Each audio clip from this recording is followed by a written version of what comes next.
You only need one color to make it a lip and cheek color. Hi guys, welcome back to my channel. I'm going to try the LA Girl Soft Matte Cream Blush, and I've never tried these before, so I'm pretty psyched about this.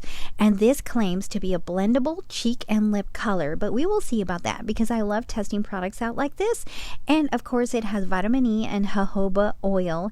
I'm going to demonstrate the Hot Shot one. It's more of like a warm orangey color, and it feels super creamy, and they weren't lying about that, so that's good.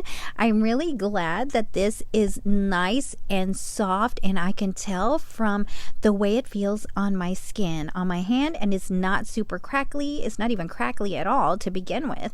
And of course this one right here is a Kiss Up.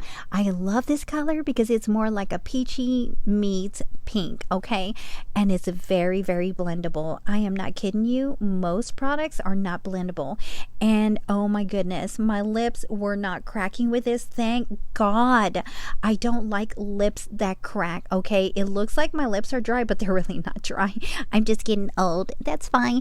Anyways, I really love how it feels on my lips, and it is super soft matte, okay? And when you add this on your cheeks, oh my God, I forbid you to put too much on the sponge or the brush, okay, girl, because it's a lot. A little bit goes a long ways, and I really love that. If you guys have any of these products, let me know, and comment down below because I would love to hear your feedback.